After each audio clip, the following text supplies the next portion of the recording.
double amputee. We're going to be recognizing military scholars, particularly children.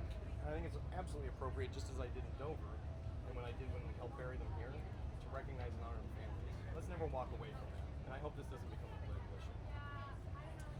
You've had 7 administration officials, plus the RNC chairman, here all within a week in Iowa. What does that say about how national Republicans view Iowa in this election cycle, and what does it mean for you and your campaign to have them here? Well, I think one of the best things is we've got a lot of wins, and a lot of cabinet officials and folks in Washington want to come to Iowa and tout the wins. That's everything from our rural housing bill, what we did even with Democrats to be able to roll back legislation that was red tape for home builders.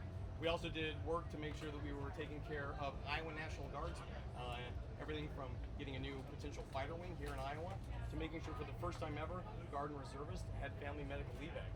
This is something that's happened both under Democrats and Republicans, but most importantly, I'm thrilled we've had so many cabinet secretaries who want to come here, as we just did this morning with the VA secretary, and talk about real wins that we've had to be able to help veterans.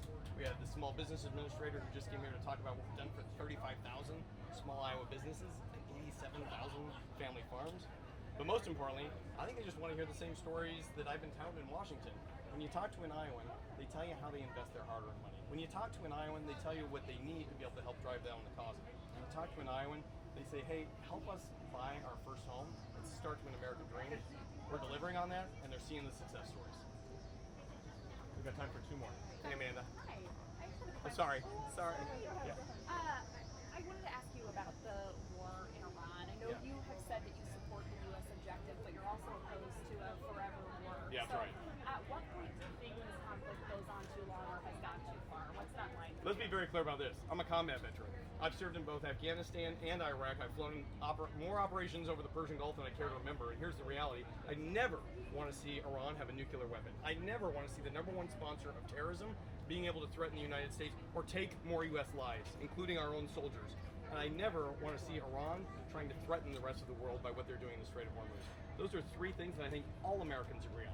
Now, we can have a conversation on how that's being executed, and I believe that work we've done, particularly on things like leading the Iran maximum pressure campaign to really crack down on their ghost fleet, their ability to finance this, that is a smart move going forward. It's one of the reasons that and the Peace Act, which holds Russia and other ghost fleets accountable, is the only sanctions bill to move forward in the House.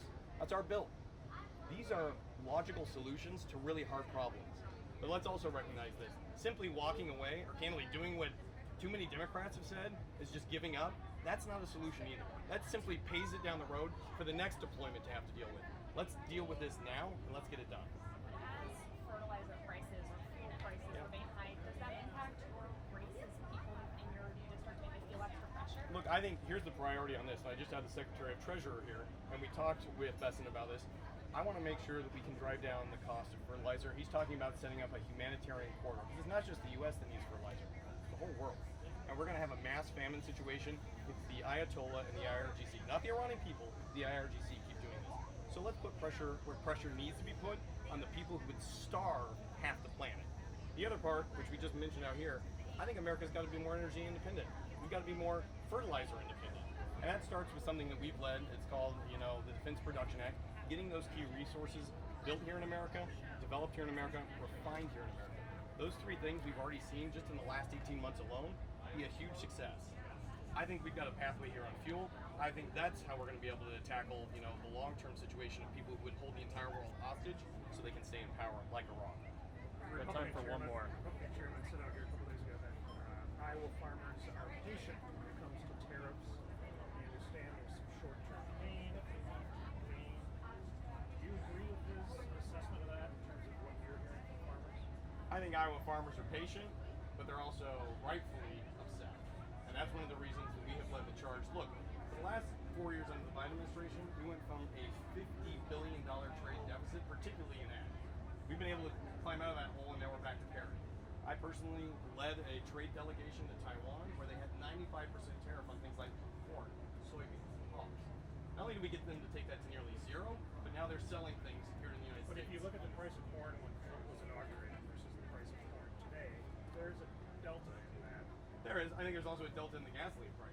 We went from Biden with $5 per gallon gasoline to now we're actually closer to about $3.50. I think that we have a responsibility to our farmers to get them the type of resources they need.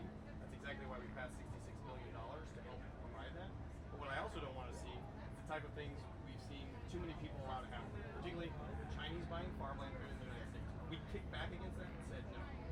for others to be able to dump on our market. Brazil, it's now cheaper for them to dump corn at an ethanol plant in Georgia than it is for them to buy corn from an Iowa field right now.